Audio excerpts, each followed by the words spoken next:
Maliyɛnw an ka foli ni tanuni bɛ aw bɛɛ lajɛlen ye an mana kɛ diɲɛ fan o fan k'a fɔ aw bɛ an n'a balimakɛ an n'aw denkɛ Mamadu Sidibe Alliance Gandi Malien an bɛ aw ka émission préférée kɔnɔ émission min ni an b'a wele espace de vérité n'o ye tiɲɛ kɛnɛ ka jamana kɔnɔnaw wele minnu cɛsirilen don jamana ka basigi ani jamana kɔnɔdenw ka don da kelen fɛ ka bɔ da kelen fɛ minnu ka wulikajɔw ye su ani tile o wele ka na ni faso kɔnɔdenw ka yeta ye an'u ka faamuyali an'u ka laɲini ye an ka sigi an ka kuma jamana actualité kan bi n ye Dr Aboubacar Sidiki Fomba wele membre du CNT porte-parole du COREMA collectif pour la refondation du Mali.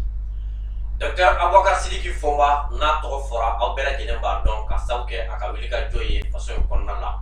a donni CNT kɔnɔ ani bi cɛ ni CNT ka baara dɔ ye ka jamana kɔnɔdenw kunnafoni min bɛ ka kɛ jamana kɔnɔ Dr Aboubacar Sidiki Fomba a ye a seko kɛ an balimaw bi thème bɛ an bolo thème min ni a nafa ka bon kosɛbɛ i n'a fɔ laadalasigila an sigi an bɛ an ka cɛkɔrɔbaw fɔ k'an ka musokɔrɔbaw fɔ k'an ka diinɛtigiw fɔ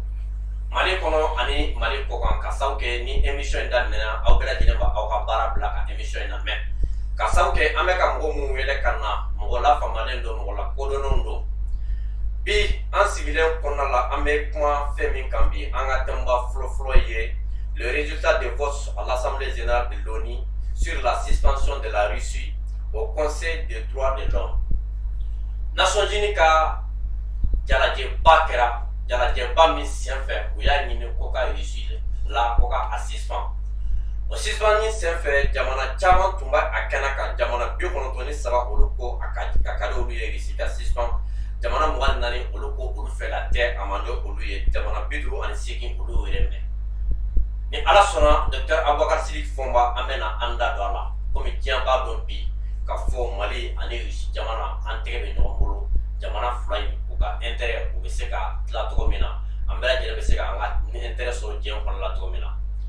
ni Ala sɔnna an b'an da don o la an sigikun fɔlɔ la an sigikun filanan o tɛ dɔwɛrɛ ye Faransi bɛ ka janfa jugu min ta ka Mali sɛgɛrɛ bi Maliyɛnw an bɛ min fɔ aw ye an k'an tigɛ di ɲɔgɔn ma dɛ sinon Faransi nalen don ka janfa min na bɛn an ka armée kama ni an b'an tigɛ di ɲɔgɔn ma Ala ka an kisi Faransi b'a fɛ ka jamana in ci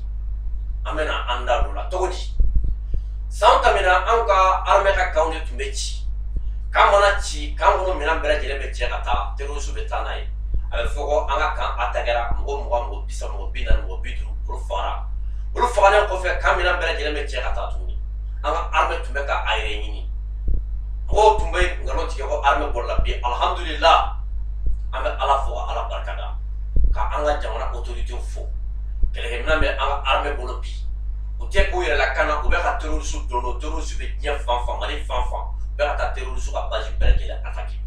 o sen fɛ Faransi a nalen don ka janfa dɔw ta ka Mali sɛgɛrɛ bi k'a fɔ ko an ka terroristes k'u bɛ exécution de la k'u tɛ ka an ka fɛn an ka armée k'u bɛ exécution de la k'u tɛ ka terroristes faga tuguni dɛ k'u bɛ ka civils yɛrɛ faga u b'a fɛ ka an ka armée k'u fari faga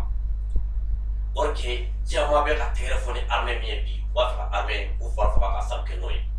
Ala ta kɔfɛ armée jigi ye min ye o ye anw jamanadenw ye an ka fara armée kan ka kunnafoni d'u ma k'u encourager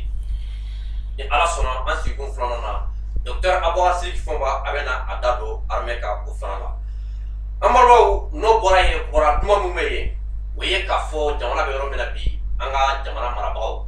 ka daminɛ président na ka se gouvernement maa bɛɛ lajɛlen ma ka se CNT maa bɛɛ lajɛlen ma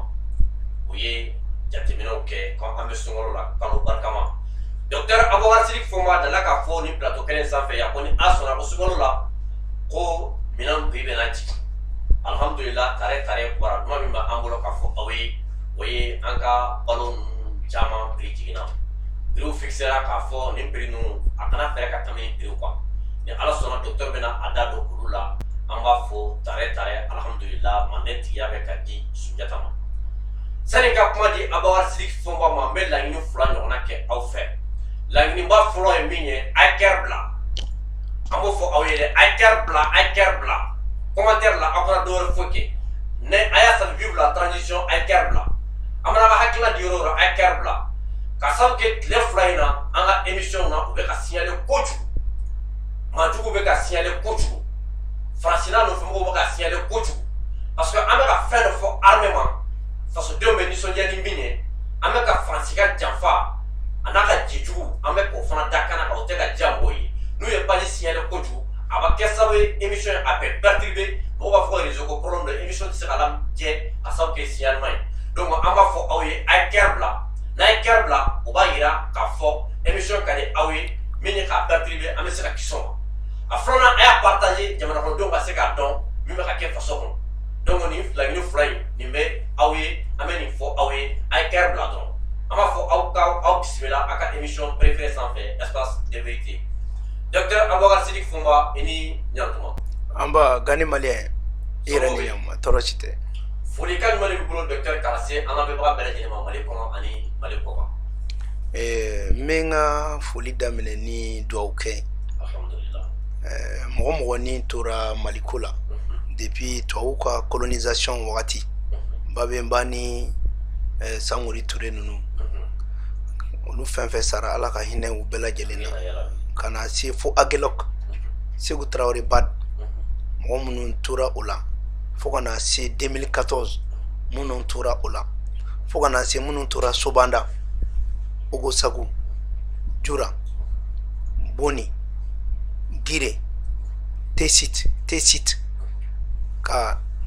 nanga sara su fenfe tora ka nyini masara manife ala ku beda rosma fo kana kunche M5 la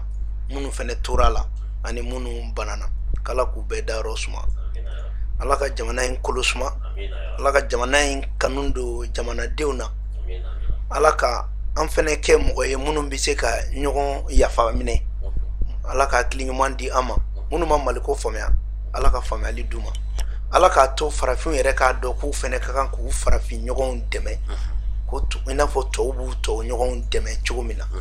ala ka faso bono la sungolo bay ala ka time ko nyuma di ama amin amin ni sungolo bay ala ka ke here malima ala ka ke malien ma here amin amin munu ma fen soro sungolo la ala ka soro duma ala ka bega demaya tali nogoya iye ala ka jamana kolosuma amina ya rabbi docteur bamanan ko masigi kunga koroni ire nani wele kana plateau sans fait chokoroba musoroba demsenu bela jelembu ka barabla ka fo docteur Aboubacar Sidiki Fumba kanana plateau sans fait nana faso de me nisonja ka sabu ke docteur ni be kuma be kwara jelendi faso de ma faso de mba fe ka mimme e bo fo faso de ye min kan amma min man amma docteur e ba fo anye docteur ani risilaka je adogonente mala rishu ani Ukraine ube nyana bi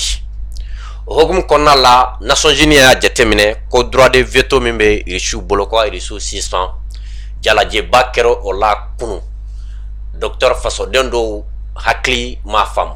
doko a rishu de beka on deme Nations Unies konna la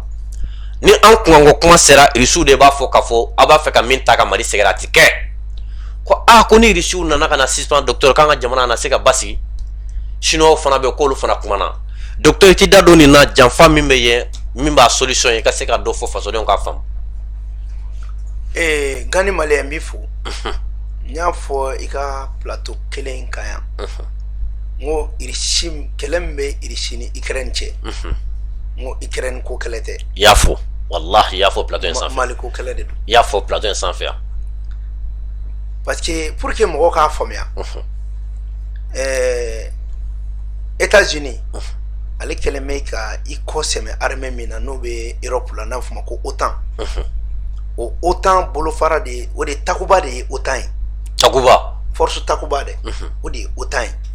o kume malla armée française kume malla o ye san kononton de ke o kume ka barka do terrorisme de la san kononton kono ma se ka terroriste kemen bidru fa sans compte 9 ans ma se ka terroriste kemen bidru fa donc ni irishu nana ayan koseme olula kalo damadoni mali terroriste bafla ni kofa alhamdulillah donc okoro mu chere la okoro de ko mali koseme yoro o nyana kosebe o me ko mali masania me ebi koseme irishila ngo de te irishi dara ani Ukraine che wa soro depuis 2014 we ka Ukraine kelen suwa mais we a to juya parce que irishi be ka mali deme donc depuis au kɛra dɔrɔn ko yɛrɛ n'a daminɛ cogo filɛ mais sanction min bɛ ka ta Russie kama nka ni maliyɛn t'i mago la a tɛ fɛn tiɲɛ n'i ka t'i mago la d'abord Mali y'a ta bɔ a la fɔlɔ yɔrɔ vote fɔlɔ min kɛra Mali ma vote fan si fɛ mais jamana min ye Russie to nin gɛlɛya la ka wuli ka taa Russiw fɛ yen k'a sɛbɛntiya k'an ka teriya ye tiɲɛ o kɛra Mali wallahi colonel Sadio Camara o de kama Sadio taara ala ma mun ɲini Russiw y'o d'a ma jɛɲuman ka ɲi a ma mun ɲini u y'o d'a ma u ye minɛn caman di armée ma fɛn min bɛ nalen o de ka ca hali bi mais gani maliyɛn n bɛna kuma dɔ f'i ɲɛna diɲɛ kɔnɔ mɔgɔw ka to renseigner n'u ma faamuyali kɛ a ma ɲi faamuyali balajɛ a fɔlen o waati kelen na awɔ ko Russie ye nin minɛn di Mali ma k'a sɔrɔ an ka avion Kaza bɛ États-Unis bolo o m'a labila o États-Unis de taara bombardier stratégique di Niger ma semaine tɛmɛlen B52 bombardier stratégique B52 o y'a di Niger ma an du ta bloqué len b'u bolo an ta bloqué len b'u bolo Allahu akbar bɛɛ ɲɛ bɛ tiɲɛ na donc i ka mɔgɔw kan ka faamuyali hakilima b'a dɔn min bɛ yen donc n bɛ fɛ ni mɔgɔw ka nin faamuya u k'a dɔn ko min bɛ yen yɔrɔ n'a fɔra ko Niger bɛɛ bɛ Bazoum ye oui n'i ye Bazoum ye i ye jɔn ye Faransi ka lakɛ oui donc de telle sorte que sanction min bɛ ka ta Russie kama fu don pourquoi i bɛna ye i b'a faamuya nin de la ko maliyɛnw ka n'u yɛrɛ nɛgɛn k'u kana na miirina su feere ɲɔgɔn ma ko démocratie tɛ tiɲɛ ye ko droit de l'homme ko k'a bɛ kɛ jamana de la jamana minnu ni se t'u ye sinon tiɲɛ tɛ tiɲɛ tɛ hakilila jiginna américains taara baga Irak ma u ye Saddam Hussein pandu bɛɛ ɲɛna ka Irak filenkolon ci ko bombe massive bɛ a yera a ma ye Nations Unies u ye États-Unis suspend a u ma suspend o mana Irak tɛ dugu ye dɛ wari kɛ civil baden de fagara la bɛɛ Irak tɛ dugu ye Kadhafi ta kɛrɛn filɛ parce que k'a ko dɔrɔn k'a bɛna Afrique ka monnaie de créer o dɔrɔn kama u taara Kadhafi a kun fɔra de ko ka Kadhafi bali k'a kana Benghazi attaquer mais u ye Kadhafi faga Nations Unies u ye fɛn dɔ ta Faransi kama fɛn dɔ taara OTAN kama foyi mais i bɛna ye nin sanction ko in kɔnɔ u bɛ ka Russie soutenir min kɛ Europe b'a d'a ma de Europe ni Amérique dɔrɔn de don sinon jamanaw ni jamana tɔw tɛ dɛ Europe jamana ani Amérique jamanaw de bɛ ka a fɛngɛ sinon nin ko in fɛngɛ sinon jamana soutenir oui Asie tɛ k'u soutenir kuma tɛ Australie ma diɲɛ bɛɛ y'a faamuya sisan ko min bɛ sen na ko accident don parce que diɲɛ kɔnɔ diɲɛ jamana o jamana bɛɛ b'i ka hɛrɛ de ɲini i bɛ ta ɲini mais ta ɲini mais Gandhi u bɛ nin bɛɛ la o kuma ye lɛgɛsɛ de ye dɛ docteur u bɛ nin bɛɛ la u ye sanction min ta Mali kama sanction injustifiée sanction min n'a sigilen tɛ foyi kan o sanction kelen de taara Russie kama e bɛ se k'a faamuya cogo di ko ka sanction ta fo ka taa kɛ Russiw ka waribatigi minnu bɛ jamana wɛrɛ la ko k'olu ka sɔrɔ bloqué a ma nɔgɔn fo ka taa se Poutine denw ma mais o bɛɛ la u bɛ k'u ka gazi san dɛ u bɛ 750 millions de don gazi la n'u m'o kɛ u tɛ balo n'u m'o don u tɛ balo mais u b'a dɔn fɛnɛ parce que u kun jigidalen bɛ mun kan u kun y'a Faransi de kun y'a fɔ Union européenne ɲɛna k'u bɛna bɔ Russiw ka gazi sanni na ko mais k'u bɛna gazi d'u ma sɔngɔ nɔgɔ la o kun bɛ bɔ min Mali la yan mais pour tout simplement i ka faamuya ko Nations Unies baara tɛ kɛ tiɲɛ kan mais u bolo bɛ bo la parce que Russie sama ka b'u bolo wa Russie kɛra k'a fɔ ko n'u b'ale ka fɛn fɛn san u b'a san ale ka wari de la a tɛ sa dollar la bilen o gɛlɛya ye dɛ Chinois fɛnɛ nana sa olu fɛnɛ bɛ k'u ka wari créer ka valeur kɛ ni pétrole ye donc diɲɛ bɛ yɔrɔ min na sisan Amérique ni Faransi ninnu bɛ pôle min na a pôle bɛ ka bin de gɛlɛya b'u kan diɲɛ bɛ ka na kuraya de bouleversement kura de bɛ yen o bouleversement kura o ɲɛmɔgɔya bɛ Russiw ni Chinois de bolo ani Iraniens donc ni farafinna y'i tugu k'i yɛrɛ to ninnu bolo foyi tɛ ninnu ɲɛ bilen non o ka baara juru bɛna caya u da la États-Unis laban ala juru bɛna don a la tuguni parce que dollar bɛna bi bon diɲɛ bɛ ka yɛlɛma de maintenant ni diɲɛ bɛ yɛlɛma États-Unis ninnu olu bɛ fɛn sɔrɔ jumɛn na kosɛbɛ u bɛ fɛn sɔrɔ farafinna de la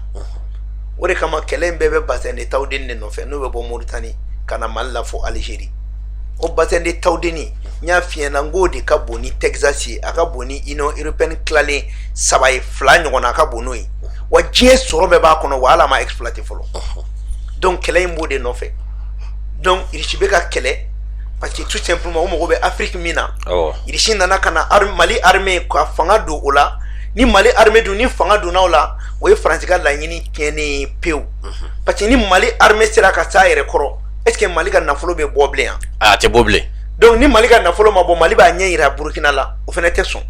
a b'a ɲɛ yira Guinée la o tɛ sɔn donc farafinna dugu o dugu n'o kun b'i sɛbɛ don armée ko ma bɛɛ bɛ n'i sɛbɛ don armée ko ma n'u y'u sɛbɛ don armée ma est ce que Faransi ka armée bɛ na an ka sanu bɔ bilen wa ayi o t'o bɔ bilen Faransi dun bɛna dugu o dugu la n'a ka armée bɛ na u bɛ na ni mɔgɔ 3 de ye u tɛna kɛlɛ kama ingénieur minnu bɛ dugu jukɔrɔ ko ɲɛɲini ani minnu bɛ dugu jukɔrɔ fɛn labɔ an'u ka journaliste pour que n'aw bɛna aw yɛlɛma u bɛ kuma nkalon tigɛ ka média mensonge kɛ k'aw ka ko yɛlɛma kunna o la o de bɛna to i m'a ye Faransi pour que u ka se ka don Mali kɔnɔ ka Mali minɛ MISMA de tun bɛ yen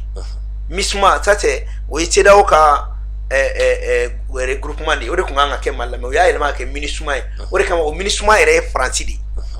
donc pour que tu puisses comprendre que sanction bɛ ka ta Irisi kama dɔwɛrɛ tɛ a sanction a bɛ ka ta dɔrɔn parce que a bɛ ka Mali dɛmɛ wa parce que Irisi b'u ni ko caman cɛ mais Irisi y'a ka sanction supporter ale ka wari b'a bolo ale bɛ alikama sɛnɛ ale ka gazi b'a bolo u bɛ k'o gazi yɛrɛ san dɔw yɛrɛ ko Europe ma ko sanction k'olu t'a la ko hali sini k'olu bɛ to ka gazi san donc nin bɛɛ kɔnɔ u bɛ tila k'u tilen fali kan donc ni nin taara ɲɛ nin de bɛ donc n bɛ se ka mun f'i ɲɛna Nations Unies ka sanction na diɲɛ bɛɛ k'a dɔn k'a fɔ ko démocratie ko tiɲɛ tɛ wa démocratie tɛ fɔ ninnu fɛ yɛrɛ mais docteur min ye mɔgɔ kamana gan c'est à dire Mali ta ma balan diɲɛ jamana si la parce que min bɛ Mali ni Irisi la ni ɲɔgɔn cɛ Mali y'a yira diɲɛ mɔgɔ bɛɛ la min bɛ ka taga Irisiw sɛgɛrɛ bi Nations Unies yɛrɛ ɲɛkɔrɔ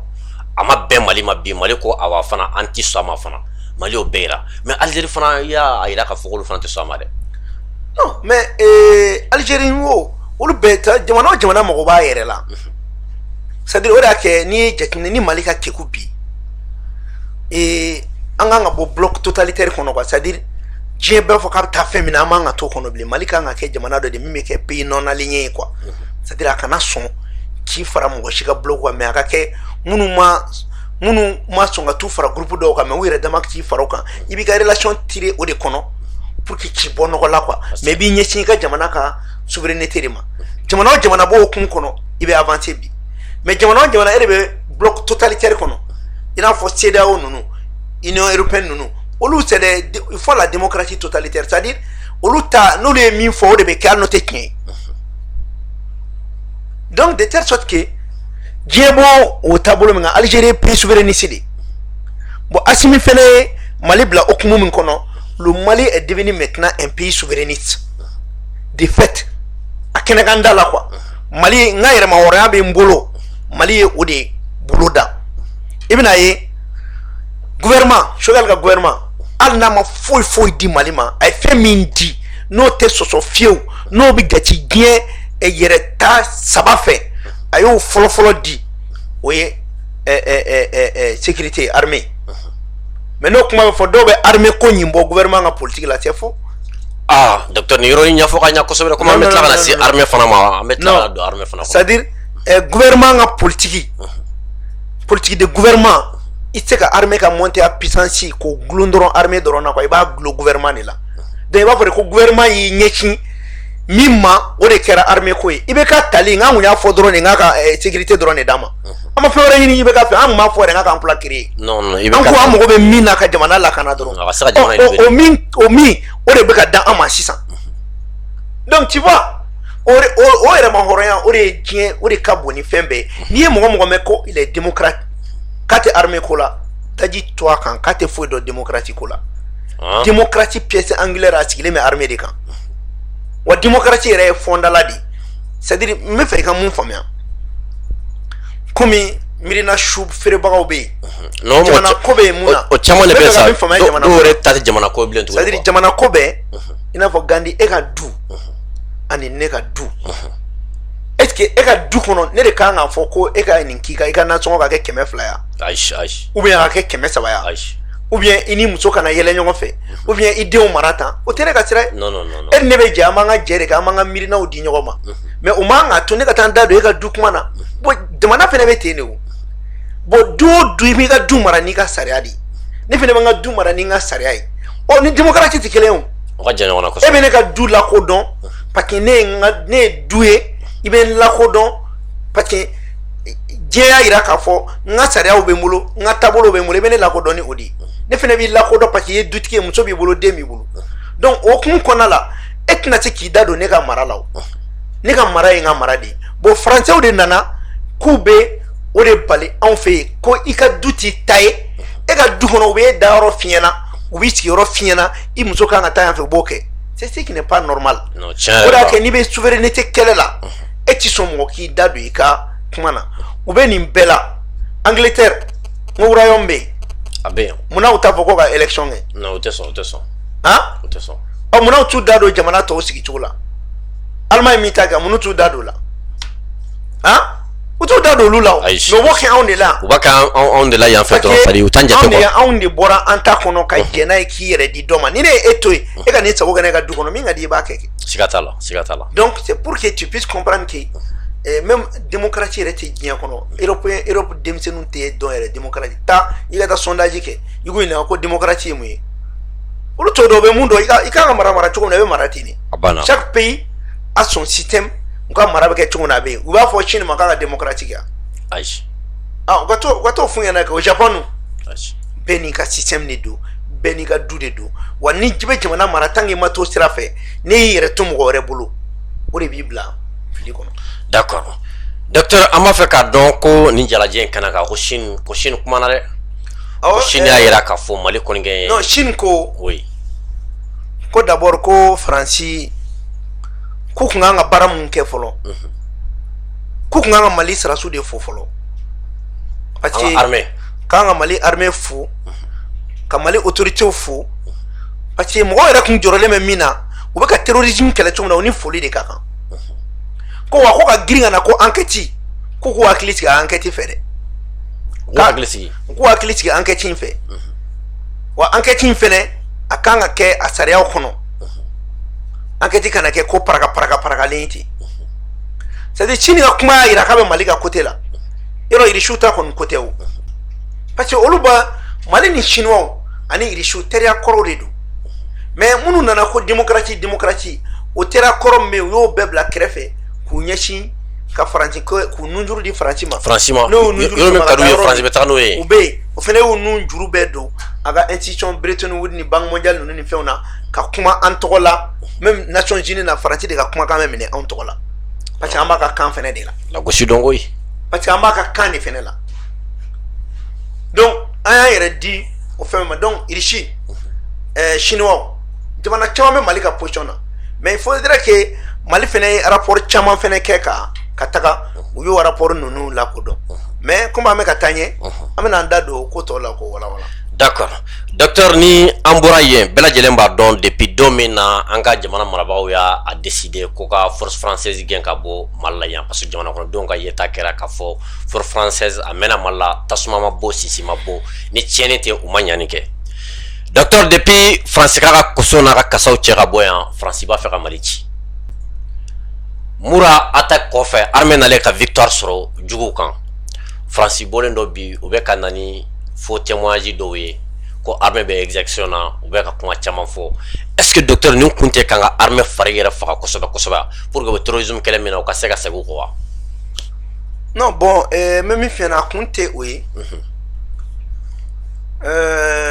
armée fari fagali tɛ n'i bɛ fɛ n k'a f'i ɲɛna dakuruba la Faransi mago de bɛ Mali dugukolo la sa hali ni Maliyɛnw tɛ yan. Cogo di docteur an b'a fɔ k'olu ka taa. N ko Faransi mago bɛ Mali dugukolo la hali ni Maliyɛnw tɛ yan. Faransi ye a n'a ka force takuba san 9 o y'o de kɛ Mali la. N y'a f'i ɲɛna n ka kuma na n ko ma se ka terroriste 150 faga mais tile o tile u tun bɛ miliyari 1 ani miliyɔn 900 de don Mali la yan. U y'o bɛɛ kɛ o kun tɛ baara la dɛ o kun bɛ sanubɔ de la. Sanubɔ surasi mais n ko traité de coopération in kɛra o de ye ko ka traité de coopération traité Serval ko Faransi ka sarasu ani Faransi ka minɛnw ko n'u nana ko k'u bila ka tɛmɛ hali u tɛ péage wari sara u taara ni minɛn minnu ye o kun bɛ sanubɔ de la. a tɛ ka contrôler. non contrôle t'a la maintenant a ye nin bɛɛ kɛ Aguelok kɛra Boubacar Traoré Bad olu mɔgɔ joli mɔgɔ 100 ni kɔ k'u bɛɛ da k'u kan tigɛ enquête ko kuma mɛn ayi ne m'a mɛn 2014 sous préfet k'u da k'u kan tigɛ ka marifa cu la enquête ko kuma mɛn ayi ne m'a kuma mɛn Jura kɛra enquête ko kuma mɛn ayi ne m'a mɛn Ogosagu ne m'a mɛn Kolongo ayi ne m'a mɛn ka mɔgɔ kuturu jeni enquête ko kuma mɛn ne m'a mɛn fo ka se bunti ma mɔgɔ 1500 o de sara olu ka san 9 jate la civil la fɔlɔ 2019 n'a kun ka yɔrɔnin ninnu na parce que sinon mɔgɔ min taara a bɛ mɔgɔ 1000 bɔ mɔgɔ 1500 la ni saratukɛ 1000 b'a la e y'a fɔ u ye enquête ko la enquête an ma kuma yɛrɛ de mɛn quoi an ma kuma yɛrɛ de mɛn quoi bon sisan terroriste 200 fagalen dugu la dugu min ni diɲɛ bɛɛ b'a dɔn ko terroriste daga yɔrɔ don waso dugudenw yɛrɛ jɛra n'a ye k'olu ye nin ye terroriste ka so ye o mɔgɔ 200 salen e ko ka enquête kɛ o kuma bɛ mun nɔfɛ o kuma kɔrɔ de ye ko maliyɛn minnu sara olu tɛ e ka mɔgɔ ye mais terroriste minnu sara olu de ye e ka mɔgɔ ye Faransi filɛ k'a yira n na de k'ale de ye terroriste ye Mali yɛrɛ kɔnɔ yan nɔ maliyɛnw ka saya o t'u tɔɔrɔ o tɛ MINUSMA tɔɔrɔ dugu bɛ ci o tɛ MINUSMA tɔɔrɔ mais terroriste salen o de b'o olu tɔɔrɔ parce que u tɛ fɛ Mali ka lafiya o b'u tɔɔrɔ parce que armée nana yira sisan k'ale ye armée de guerre de ye ale ye armée de défense de ye mais armée de répression tɛ mais Ngani nin bɛ mun nɔfɛ n bɛ fɛ ka maliyɛnw hakili lajigin u y'a daminɛ fɔlɔ ko sanction de la CEDEAO sanction in tun tɛ dɔwɛrɛ nɔfɛ punition de don pour que ka kɔngɔ ni minɔgɔ bila maliyɛnw na an ka sa siɲɛ kelen ka fiɲɛ tigɛ an na n'an bɛ sa n'an ma ya saya kɔ soit an bɛ sarasiw gɛn ou bien an bɛɛ bɛ sa Mali la Ala y'a kɛ an ma sa Mali bɛ ka continuer ngulu bɛ ka kule sugu bɛ ka jɔ u nan'u to la an ye CEDEAO ambassadeur gɛn ka Faransi ka ambassadeur gɛn ka Faransi ka armée gɛn ka RFI datugu u nana ko Wagner bɛ Mali la Wagner tun bɛ mun nɔfɛ n'a kun fɔra ko Wagner ko ye tiɲɛ ye o kɔrɔ ye ko Mali sarasiw k'u bɛ ka wari de don militaire u yɛrɛ la k'u lakana mais u tɛ ka jamanadenw lakana o la u tun b'u ka sarasiw bila ka na Asimi ni anw bɛɛ minɛ k'an bɛ ka jamana ka wari don mercenaires la k'an yɛrɛ lakana k'an tɛ ka jamana lakana a bɛ fɔ de ma ko la doctrine R2P responsability to protect c'est dans l'article 138 qui exige que Nations Unies ka article 138 de b'a yamaruya ko jamana kan ka i ka jamanadenw lakana mais au article 139 o b'a fɔ ko n'o ma se k'a kɛ ko Nations Unies bɛ se ka na dɛmɛ kɛ mais Faransi ni États-Unis y'o de ta ko k'u ka kɛlɛkɛlan ye ka Iraki ci ka Libi ci o tun bɛ fɛ k'o de fɛnɛ kɛ ka Mali ci ni Wagner yira Allahu Akbar a article bɛ yen dɛ article 138 protection juridique de la population par l'armée contre les génocides fagali jugu kama mais article 139 n'olu ma se Nations Unies mais a ka mɔgɔw bɛ fara anw kan y compris la diplomatie walasa ka hɛrɛ la don o jamana la u y'o de ta k'o don ba la a kunjugu kan ka Iraki ci ka Libi ci o tun bɛ fɛ ka Mali ci n'o ye doctrine R2P Allahu Akbar maintenant comme o ma ɲa sisan u bɛna nkalon da ko an ye civili u faga k'an bɛ civili faga la mais Gali an ka ɲɔgɔn ɲininka terroriste minnu ni marifa b'u bolo saraso fini de b'u kan na ayi a bɛ dɔn cogo di ko nin ye civil ye nin tɛ civil ye ni marifa b'i bolo e tɛ gulɔ min i yera gulɔmiyɔrɔ la i sara gulɔmiyɔrɔ la e bɛ se ka kɛ tɛ gulɔmin na ye ayi ayi tɛ se k'o fɔ hali diɲɛ diri ma i sara yɔrɔ min na i sara la terroriste ka daga de kɔnɔ fɛn fɛn mana e sɔrɔ ye mun ye ten. non tiɲɛ yɛrɛ la i ye terroriste. bon maintenant n'an y'o to yen an bɛna mun jateminɛ mun b'an tɔɔrɔ u ka ciden minnu bɛ Mali la n'o dɔw yɛrɛ bɛna fɔ ko civiliw de fagara. u ka cidenw. mais i b'a dɔn ko kuma gansan tɛ yan. awɔ. ni kuma in ka bɔ tan politigimɔgɔ ka bɔ ko civiliw fagara a tigi b'i tugu de ka i ɲɛ kɛrɛnin bɔ Faransi ɲɛ aw ka ci n y'a lase parce que o la u b'a fɔ ko civiliw yɛrɛ dɔ y'a seereya ko politigimɔgɔ y'a seereya ko civiliw fagara donc u b'u ka fɛn don ba la maintenant o enquête jɔnni b'o kɛ Human Rights an'u ka nɔfɛmɔgɔw mais bɛ mun f'i ɲɛna Gandi nin bɛɛ laɲini a dabɔlen don ka armée démoraliser wala u bɛna fɔ k'u bɛna enquête kɛ o enquête kɔnɔ u b'a fɔ ko armée tɛ kɛlɛ kɛ fɔlɔ u b'an cantonné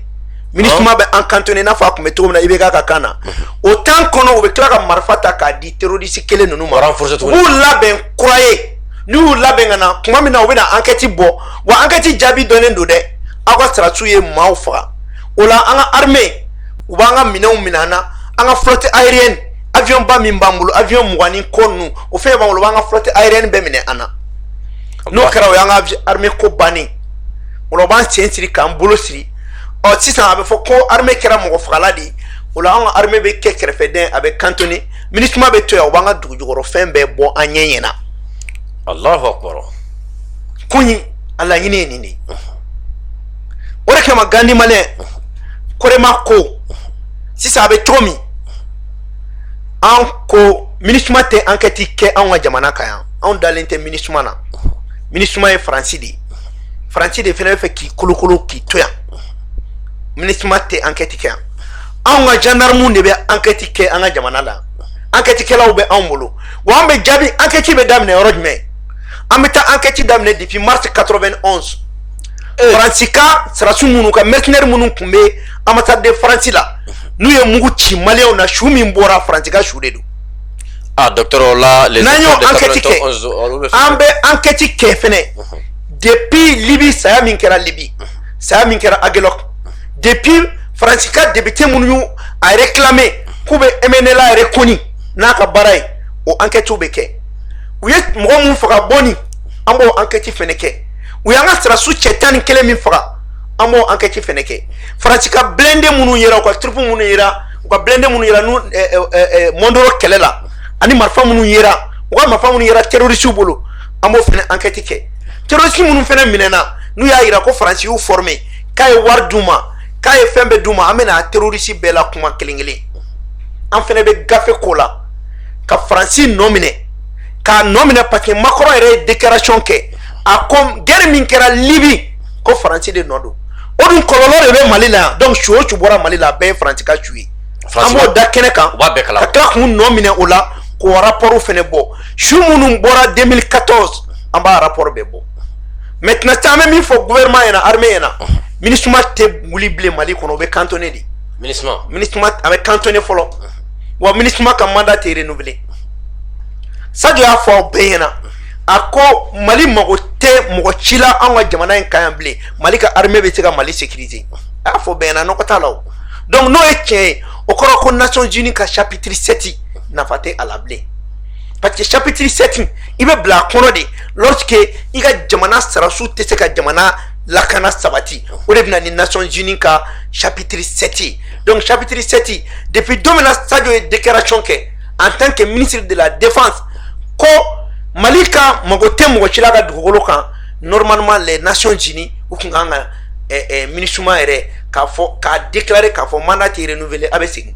mais nin bɛɛ kun ye u bɛna nkalon tigɛ pour que ka MINUSMA ka mandat renouvelé ka Faransi to yan wa u bɛna to yan sanubɔ de la parce que gazi t'u bolo bilen pétrole t'u bolo bilen irisiw ka kɛlɛ n'a taara ɲɛ u tɛ gazi sɔrɔ diɲɛ fan si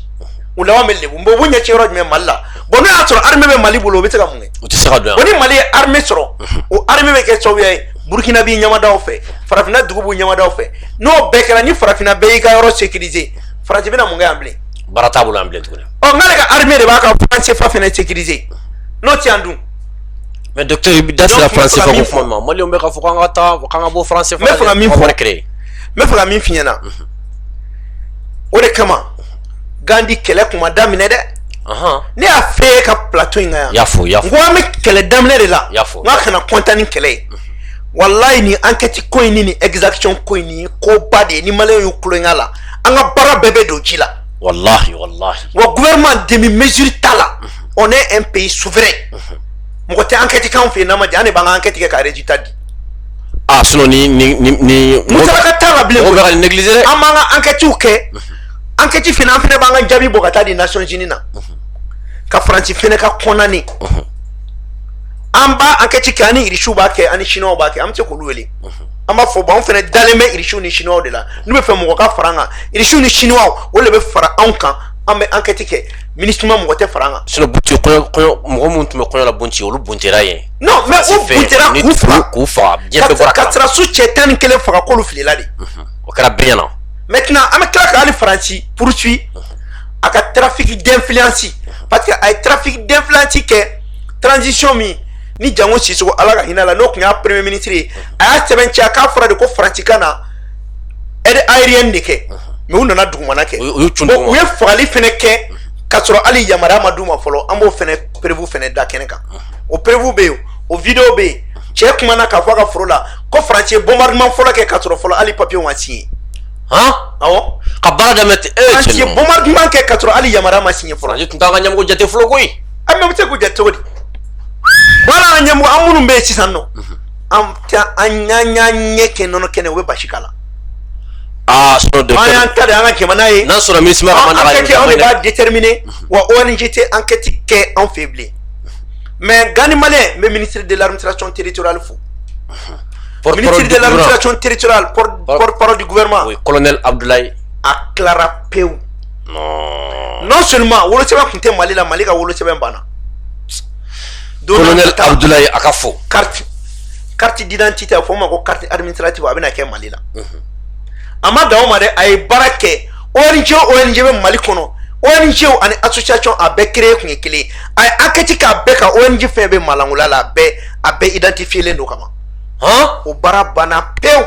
sinon olu bɛ taa ten dan ka kungo non don n'a nata u bɛ ka dɛmɛ u ye baara minnu kɛ a ONG n'u bɛ boli u ka boli n'u bɛ min kɛ u k'a kɛ parce que o papier fɛnɛ b'an bolo an bɛ n'o fɛnɛ da de façon publique ONG kelen baara kolon fɛn bɛ kɛ Mali la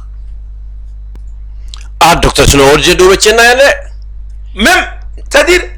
baara bɛ ka kɛ ka ɲa an bɛ min fɔ maliyɛn ɲɛna dɔrɔn mɔgɔw kana miiri bɛɛ ka miiri Mali la quoi mɔgɔ kana miiri ko ne bɛ bɔ yan nɔ ne bɛ bɔ Sikaso ne bɛ Welesebugu kɛlɛ kɛ ne bɛ Tombouctou kɛlɛ kɛ an ka Mali kɛlɛ kɛ la nation malienne mais n bɛ n to yen na ka min fɔ n b'o fɔ ka nɔgɔ b'o la an ɲɛ bɛ kuma dɔw la tile fila in na dɔw bɛ ka n'u jɔ an da la ko fila de bɛ ka faga Gani maliyɛn k'u ka sabali ni den ye fila ye ni zon don fila tɛ zon de don ni den ye bamanan ye ni zon de don bamanan tɛ zon de don filako kɛlɛ kɛ Mali la wa o tɛna filako kɛlɛ wuli anw da la yan n'u b'u ka wari ɲini u b'u ka wari ɲini kan fɔ association minnu bɛ sigi a kɛra filaw ta ye a kɛra dɔngɔnɔw ta ye a kɛra sɔnnifaw ta ye a bɛ sigi de pour que k'u ka valeur culturelle u ka taabolo u ka danbe ani u ka hɔrɔnya k'o ɲɛfɔ k'o tɔbɔtɔ k'o don ba la mais o tɛ kɛ ka jamana in kɛlɛ wuli yan anw bɛɛ ye bɔnsɔn kelen de ye ne ko e b'a fɔ ko fila de fagara n ka kimi muso ye fila ye Lala Diallo an ka première dame Maliki Diaw tɛ fila ye yan président de la deuxième institution Félix Diallo a tɛ armée de terre kunna ne yɛrɛ fɔnba min sigilen filɛ n ko ne yɛrɛ muso filanan ye fila ye a bɛna mun fila ko kɛlɛ daminɛ an da la ko fila de bɛ ka faga fila ma faga Mali jugu de fagara marifatigi de fagara fila ko kuma tɛ yan kadɔ ko kuma tɛ yan foyi tɛ yan minnu bɛ ka nin kuma fɔ k'u ka bɔ a kɔnɔ d'ailleurs an b'a fɔ premier ministre ɲɛna a kana mɔgɔ seere soit i ka association fɛngɛ tɔgɔ la parce que n'a m'a dabila a bɛna kɛ tiɲɛni ye an bolo tɛ min na bugu kun bɛ yan a taara tiɲɛni kɛ ko filaw ni fɛngɛw ni ɲɔgɔn cɛ a ye mun ɲa minnu dɔw taara a ye bolonɔ bila papier la ka sɔrɔ u bɛ Bamakɔ yan u dalen b'u ka kilimu kɔrɔ yan u b'u ka wariw ɲini u b'u ka diya bɛɛ la yan filaw bɛ ka faga yen dɔngɔnɔw bɛ ka faga bamananw bɛ ka faga dugu kuturu jenina kɔlɔnko jenina jura kɛra tisiti kɛra nin bɛɛ kɛra olu jumɛn wulila a kɛra k'olu to yan jumɛn den sara ayi abena wuli an dala de ko fila ko kɛlɛ ko filaw bɛ ka faga fila tɛ ka faga maa min ni i kuma min na an bɛɛ b'a dɔn ko mura k'a tun bɛ terroriste kɔnɔ mɔgɔ minnu bɛ ka kuma bɛɛ tun t'a dɔn ko bɛ dugu min na ko terroriste jamana don wa jɔnni kuma na sinon bɛɛ tun b'a dɔn ko mura kɔni kɛ terroriste dagayɔrɔ yɛrɛ terroriste dagayɔrɔ dɔrɔn tɛ mura terroriste dagayɔrɔ don drogue feere yɔrɔ don binganikɛ yɔrɔ don ko bɛɛ kɛ yɔrɔ kun don ko bɛɛ wa bɛɛ tun b'a kalama a jɔnni wulila yan nɔ ko nin bɛ yen nɔ fila ma faga o kuma minnu filɛ u kana don o la an tɛ don o jeu la fila ko kɛlɛ tɛ bamanan ko kɛlɛ tɛ dungɔnɔ ko kɛlɛ tɛ mɔgɔ kana taa mɔgɔ indexé zo ye zo de ye mɔgɔ fagala ye mɔgɔ fagala ye n'i den kɛra mɔgɔ fagala i den tɛ mɔgɔ fagala de don ni mɔgɔ fagala bɔra i siya la kana fɔ i siya tɛ an tɛ fila dɔn ni bingani an tɛ fila dɔn ni mɔgɔ faga ye an tɛ fila dɔn ni suyɛni ye an tɛ dɔngɔnɔ dɔn ni suyɛni ye an tɛ dɔngɔnɔ dɔn ni bingani ye an tɛ dɔngɔnɔ dɔn ni mɔgɔ faga ye bamanan talen tɛ mɔgɔ faga la bɔbɔ talen tɛ ni mɔgɔ faga ye sɔnɔfɔ dɔnnen tɛ ni mɔgɔ faga ye nin dɔnnen tɛ ni bingani ye n'i y'o kɛ i tɛ ninnu dɔn ye docteur i t'u dɔn ye donc an k'o de fɔ ni ne ye fɔma den n'a yera ko la ko min tɛ ne danbe ye n den tɛ o n b'a fɔ a m'a ye ne la an ka fɔ sa ko ninnu bɛ ka nin mun kɛ u ma nin ye anw filaw la u ma nin ye an dɔgɔnɔnw la u ma nin ye an bamananw na an kana na an ka dugu camanba in ci wa u tɛ se yɛrɛ dɛ mali sigilen bɛ nin de kan u tɛ se armée ta i k'a lajɛ fila b'a la bɔbɔ b'a la kadɔ b'a la suraka b'a la mais o armée kɔnɔ o fulakɛ bɛ sɔn ka taa fa n'a baw faga wa a ti sɔn dɔgɔnɔ bɛ sɔn ka taa fa n'a baw faga wa non a ti sɔn suraka bɛ sɔn ka taa fa n'a baw faga ayi non mais i bɛ se ka taa nin fɔ cogo di ko armée ye exaction kɛ k'a ye fila de faga ko fila ko kɛlɛ fo diɲɛ mɔgɔ ka tila k'i impliquer o la tuguni non mais non nin tɛ taa yɔrɔ si o de kama yɛrɛwolo debout rempart Korema CDM comité de défense militaire Bouma Bel yɛrɛ fɛnɛ b'a la MP22 Fizi Mali i hakili bɛ groupement fɛn fɛn la fɛn bɛ faso ko la an bɛɛ y'an bolo di ɲɔgɔn ma an y'a réunion ba kɛ kunu Korema ka siège la baara kun daminɛna depuis o tɛ k'an bɛɛ ka fara ɲɔgɔn kan an k'an ka jamana kuma bɔ armée ye anw jeli de ye armée ye anw dɔ de ye minnu bɛ sirasuya la olu tɛ anw de don wa an bɛ yɔrɔ min na sisan armée ko kɛlɛ tɛ dɛ n bɛ min f'i ɲɛna ni maliyɛnw bɛ wuli u ka wuli maliko kɛlɛ de don sisan u mago b'an ka dugukolo de la u bɛ fɛ k'an ci latunu ninnu ka ɲini ye terroriste kun k'an bɛɛ faga n'anw bɛɛ bɔra yen u bɛ n'an ka dugukolo ta o de tɛ ka ɲɛ sɔrɔ ni mɔgɔ min y'i to nin kuma nin kɔfɛ ko droit de l'homme ko tɛ tiɲɛ ye ni droit de l'homme don faransi ye mɔgɔ minnu faga droit de l'homme y'o kɛ yan bon anw fana b'an ka droit de l'homme baara de kɛ anw fana b'an ka enquête kɛ k'a yira diɲɛ na faransi ye baara mun kɛ an b'a yɛrɛ ta bɔ k'a yira ni mɔgɔ bɛ fara an ka irisi chinois an fana dalen tɛ mɔgɔ la i tɛna enquête kɛ yan mais docteur depuis mali kɛlɛ ka daminɛ depuis 2012 fo sisan an ka sɔrɔsi min fagara mɔgɔ t'a da dɔn k'anw tun bɛ ci minɛnw bɛ cɛ ka taga sɔrɔsiw bɛ ka faga i n'a fɔ n tɔn foyi tɛ ka ba la bon n'a fɔra ko bi bɛɛ lajɛlen sɔnna bɛɛ k'a fɔ l'armée monte en puissance fasoden bɛɛ lajɛlen bɛ ka disi gosi ni an ka armée min ye c'est à dire i bɛ fanga in fɛ i tɛ fanga in fɛ bɛɛ ka se ka kɛ armée fɛ quoi bon n'a fɔra ko bi tuguni dɔw de b'a ka armée tɔgɔ tiɲɛ tuguni ka se ka armée démoraliser mais est ce que maliden yɛrɛ bɛ sɔn ka nin kɛ yan armée k'i b'i ka armée la gosi fasoden ɲuman bɛ sɔn ka nin kɛ yan gani maliyɛn a kana fɔ ko armée monte en puissance i b'a fɔ ko armée en puissance armée en puissance so n'a fɔra ko monte en puissance a bɛ ka yɛlɛ a bɛ ka yɛlɛ an yɛlɛla de an yɛlɛla ka ban an yɛlɛla oui wa an bɛ ka baaraw kɛ mais nin t'an ka sirasiw b'u hakili kan dɛ hali sini u bɛ bunteli kɛ u ka bunteli kɛ u bɛ bunteli kɛ an bɛ tugu kɔfɛ an bɛ ka siran de o kana reculer n'u reculer ayi u tɛ se ka reculer a dabɔra o de kama mais u tɛ reculer parce que u b'a dɔn k'an b'u kɔ u b'a dɔn ko minnu bɛ ka nin fɔ ko fasoden ɲumanw tɛ gani maliyɛn n bɛ rappeler fɛn dɔ la dɔ ka déclaration ko Musa ka taa na ko armée kun tɛ yen gani ne ye sirasuden de ye donc o kɛra fɛn Zuwa ayi ne tɛ mɔgɔ tɔgɔ fɔ ne y'a f'i ɲɛna ne ka kuma o kuma ne tɛ mɔgɔ si tɔgɔ fɔ ayi fɛn ne kɔni ye déclaration dɔn mais n t'a dɔn mɔgɔ min kɔni don panel de haut niveau la wa bon ne t'a dɔn mɔgɔ min kɔni don mais n kɔni ye kuma dɔn mais non bon ne t'a dɔn n'ale don ale de ne kɔni t'a dɔn mais n bɛ fɛ mun kɔni f'i ɲɛna d'accord ne y'a mɛn ko armée kun tɛ Mali la ko Musa de armée ci n bɛ min f'i ɲɛna ne ye sirasuden de ye an kun bɛ balo laka de la siraso ka dumuni laka n'i y'a dun hali filan tɛ si la a kun bɛ siɲɛ ta de kɛ lagadunade fo ma fɔ ma ko lagadunade c'est-à-dire hali b'a sɔrɔ officier den minnu tun tɛ lagadun ani minnu bɛ lagadun aw tɛ kelen hali n'a ye siɲɛta daminɛ u b'a da tu i la sarasudenw bɛ nin kalama kosɛbɛ quoi Gandi malien Moussa a donné la fierté à l'armée malienne Modibo ye baaraba kɛ armée la Moussa fana y'a kɛ n bɛna mɔgɔ hakili lajigin san 1980 81 m'a dɔn Kisiman de don ni Kisiman Tunkara tɛ kɔni c'est lui qui était le ministre de la défense ale de ko Algérie ma ko n'a y'ale ja Mali ka armée de terre dɔrɔn ko bɛ se ka Algérie détruire Mali ka armée de terre dɔrɔn k'a bɛ se ka Algérie détruire u kana n sɔsɔ o waati y'a sɔrɔ an ka cɛ armée tun ka girin en 84 ou bien 85 tuma min na an ka 50 militaires tun bɛ Niger dɔ bɛ to k'a lakale Kisiman ye R8 de di Niger ma ko n'an ka militaires ma don Gao dans 8 heures d'état ko ni min bɔra la k'u b'a dɔn u donna Kalamani o tun ye Musa ka temps ye o ye Musa ka temps ye Musa ka temps de la sarasuya yɛrɛ de tun bɛ yen commandement tun bɛ yen discipline tun bɛ yen u b'a ni Burkina ka kɛlɛ min fɔ Chari tiɲɛna i y'o minɛ mun y'a to Musa ye chef d'état-major puni parce que mɔgɔ tɛ min faamuya en matière de guerre la politique de guerre appartient au président d'état ye politique de guerre a bɛ politique de guerre min di a b'a di état-major de ma k'a k'a bila en application o politique de guerre en application a bɛ fɔ ko n'i taara kɛlɛkɛminɛ ye ni i y'a dɔn kɛlɛkɛminɛ tiɲɛna k'i ka n'i kɔ don a la k'i bɛ tasuma bila a la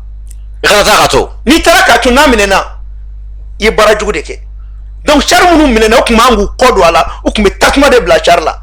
o la a tɛ fɔ k'a kɛlɛkɛminɛ minɛna parce que n'a fɔra ko kɛlɛkɛminɛ minɛna gosi don o de y'a kɛ hali an ka kɛlɛkɛfɛn o bɛ sarasuya kɔnɔ n'i ka kɛlɛkɛfɛn n'a minɛna ou bien n'a tiɲɛna i t'i kɔ don a la i bɛ tasuma bila a la ni m'o kɛ ni e m'o f'i ka cɛdenw ɲɛna n'u ma kɛ i ma fili kɛ yan hali jugu nana ka cɛn dɔ sɔrɔ chef d'état-major a ma puni parce que k'an ma gagné guerre la dɛ a punina parce que guerre kɔnɔna ko dɔw de bɛ yen a m'o de labato a bato cogo la docteur i bɛ nin dɔn ne ye sarasuden i bɛ nin dɔn docteur i bɛ nin dɔn n balima min bɛ sarasuya la a ka ca n t'a da dɔn i bɛ nin dɔn n t'a da dɔn i bɛ nin dɔn donc a kɛra an ɲɛ ɲɛna de olu de nana armée ci ka armée ko ban Mali la olu de armée ko ban à partir de 91 mɔgɔw de nana k'a daminɛ olu la ka na fo sisan olu de ye Mali ka armée ko ban pewu Mali armée kɔni bɛ dana Modibo sinon Musa ka traité de coopération militaire min bɛ yen u ka t'u renseigner kɔnɔ n k'o traité de coopération de kun ko k'a tɛ ci Faransi la ka na an ka dugukolo kan wa n'u ye ko lankolon kɛ k'u bɛ juger n ko o accord de défense 1985 n k'o tun bɛ yen Musa ka temps n ko o accord an bɛ ka kasi o de nɔfɛ bi n ko o accord de fana abrogé IBK y'o de abrogé a n'a ka gouvernement k'o bɔ yen ka na ni traité de coopération militaire n'o y'a to Faransi nana i sen tun an ka jamana kɔnɔ. Les acteurs de la démocratie, Miki Joli tun bɛ Mali bolo. Le Mali n'avait pas moins de 30 MIC. U y'a bɛɛ liquider. U y'a bɛɛ liquider k'a bɛɛ feere k'a filen kɔnɔ feere. K'an ka muguso yɛrɛ ka janfan jugu kɛ ka muguso sauter yan nɔ. O kɛra poudre la yan nɔ k'an to base la yan. K'an bɛɛ balolen to. Ka tila ka minɛn dɔw feere Tchad ma. Ka tila ka Irisiw ka minɛn dɔw di Faransi ma. K'an ka armée kɛ armée de répression ye. Et puis bɛna fɔ an ɲɛna de ko coup d'état. Tous les acteurs de la démocratie a dɔn ɲininka n'a dɔ ye fanga sɔrɔ n'a y'a sɔrɔ a fanga tulu n'a nafa ma bɔ coup d'état de la fɛn fɛn bɛ ka kule ni coup d'état tun ma kɛ 91 u tun tɛ fanga sɔrɔ siga t'a la u b'u disi gosi ni constitution min ye coup d'état de kɔfɛ o de constitution nana coup d'état tɔnɔ de don a tɔnɔbɔ de don a tulu bɔli u y'o tulu de bɔ docteur e mana fɔ k'e bɛ coup d'état condamné ko coup d'état ko tɛ anti démocratique o coup d'état de y'a kɛ e dɔnna wa minnu ye coup d'état kɛ Modibo la olu coup d'état kɛlaw Musa ninnu minnu ye coup d'état kɛ Musa ninnu de ye ninnu bɛɛ ka promotion kɛ hali Alpha Umaru Konare il a été ministre de la jeunesse au temps de Musa a m'a ka promotion kɛ yan a y'a promotion kɛ ministre joli b'u la min ye ministre ya kɛ Modibo Musa tan na et puis bɛɛ bɛ se k'o fɔ Musa tun tɛ cadre lankolon ta dɛ Musa tun bɛ mɔgɔ ɲɛnamaw de ta donc n'i taara o kɔnɔna na o dɔnna k'e ye mɔgɔ ɲɛnama dɔ ye n'i kɛra ka na k'i b'o la gosi an bɛ faamuya cogo di sinon min ye kuma fɔ a kɛra Musa ka ministre dɔ ye dɛ maintenant u fɛn bɛ ka kuma ko contre coup d'état bɛɛ ye coup d'état kɛ Mali la an bɛɛ ye putschiste ye Mali la yan coup d'état kɛ en 91 k'a labɛn ni Faransi ka ambassade o de y'a kɛ n y'a fɔ Sarasiw ma n'u tun ma Faransi ka ambassadeur gɛn min kɛra 91 janfa wɛrɛ tun bɛ labɛn à partir de l'ambassade de la France. Parce que fɛn bɛɛ bɛ ambassade kɔnɔna la, fɛn bɛɛ bɛ labɛn ambassade kɔnɔna la. Gandi a kɛra anw ɲɛna de, a tɛ k'ale ne ɲɛna de, a kɛra anw ɲɛna de, ne ye victime dɔ de ye. O de kama caman b'a fɔ u bɛ nin jɔ ko démocratie wa a ka bɔ ko jɔ k'a fɔ an ɲɛna u jɔn den sara, u jumɛn sara, a caman tun bɛ boli ka ci dogo u ka salon kɔnɔ. Ah non docteur bɛ nin ko in dɔn. Donc n'a y'o kɛ ATT nana, coup d'état ma kɛ ATT la o, u ye ATT janfan de ka sɔrɔ k'a fɔ ko mutinerie qui a conduit à la démission du président janfan jugu alors que coup d'état de don. C'était un coup d'état constitutionnel ka sɔrɔ ka ATT bila k'a ka démissionner hali ATT ko k'a b'a ka discours laban kalan o ma sɔn pour que ka fanga d'u yɛrɛ ma. Ah mais docteur bɛ nin ko ninnu tiɲɛ dɔn. Olu de ko k'olu ye démocrate ye. Olu ma sigi k'u lajɛ bi ne de b'a de bɛ ban quoi. O démocrate de ye coup d'état kɛ ka aya bɔ ye pour que ka coup d'état bénéficier. Donc o ko les acteurs. O démocrate kelenw olu ye coup d'état kɛ 2018 élection na. Kuma min na Sobanda cira, Ogosagu cira, Kolongo cira, Jura cira, coronavirus b'an kan 4500 personnes au déplacé len don u ye élection kɛ. Donc o kɔrɔ u mago tɛ maliyɛnw na, u mago tɛ déplacé la, u mago tɛ Mali ka kɛlɛ la, u mago tɛ Mali ka su la. Olu mago b'u ka élection de la pour que ka parti ka financement dɔrɔn sɔrɔ. Ni ne parti ya. Ko les acteurs de 91. O kelen kɔnɔ ka tila ka i bɛ ka tila ka élection ta en otage minnu ma passé k'olu la passé ka coup d'état constitutionnel kɛ ka na ni député bulon dɔ ye o de ye ko tɔ juguya. Ah docteur bɛ ninnu don 91. Maintenant an nana wolo la k'an tɛ sɔn ko saya bɛ ka kɛ Sirasiw ka 1230 milliards k'a dunna ko sécurité tɛ ka na anw ma bɔ ko élection dɔrɔn dɛ an bɔra ko sécurité tɛ ka na le Mali on ne peut pas se résigner. Wari dun bɛ ka bɔ. Wari bɔra armée t'an bolo a bɛ ka dun wa wari minnu filɛ o filɛ nin pɛrɛn-pɛrɛn na a wari fɛn fɛn bɔra a donna Susɛti Gloki parlikɛlanw ka sɔrɔ sike joli b'a ye a parlenba ye kɛlɛkɛminɛn tɛ yen dɔw yɛrɛ ko fini kun tɛ san ka d'u ma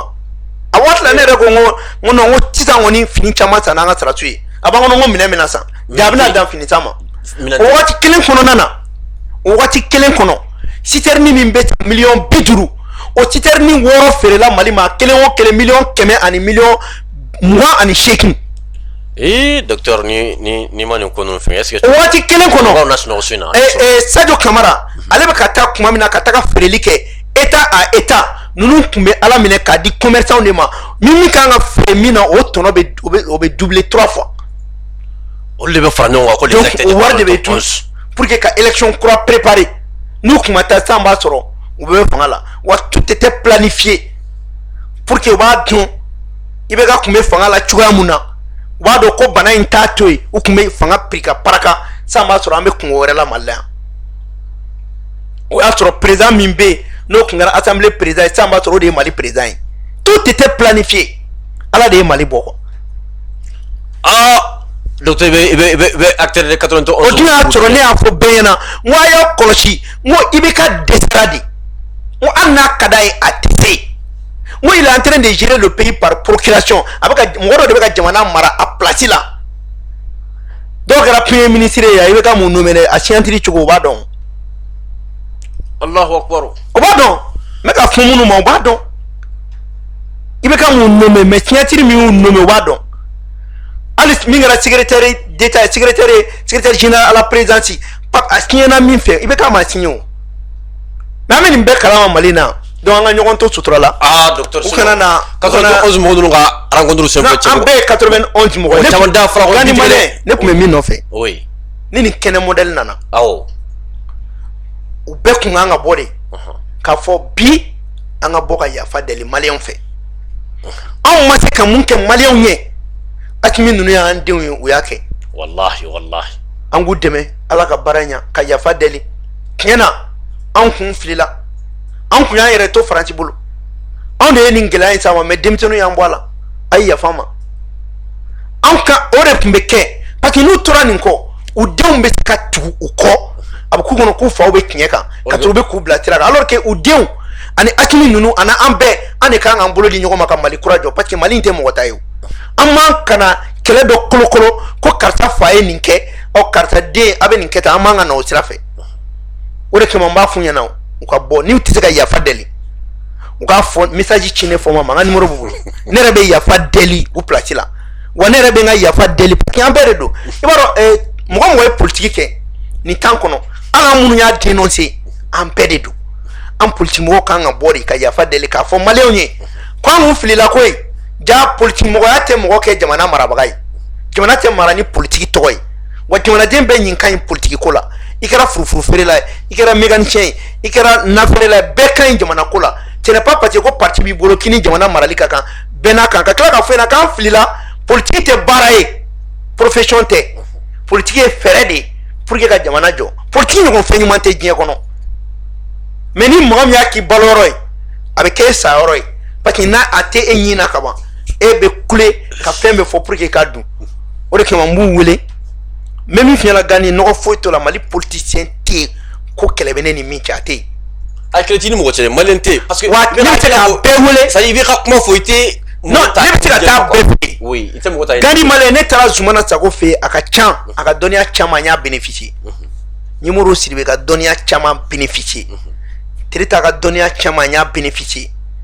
mɔgɔ caman bɛ yen ne bɛ taa ninnu bɛɛ fɛ yen k'u ɲininka n tɛ bi tɛ dɛ n k'u ɲininka ne ma nin faamuya a y'a ɲɛfɔ an ɲɛna o de y'a kɛ ne b'a fɔ mɔgɔw ɲɛna yanni ka girin ka don politiki la a ɲini k'a dɔn wa kana fɔ dɔrɔn ko wari bɛ n kun n bɛna politiki kɛ a san 30 filɛ an b'o kɔrɔ an y'a ɲini k'a faamuya de an b'a ɲini ka poste ɲini parce que an bɛ baara la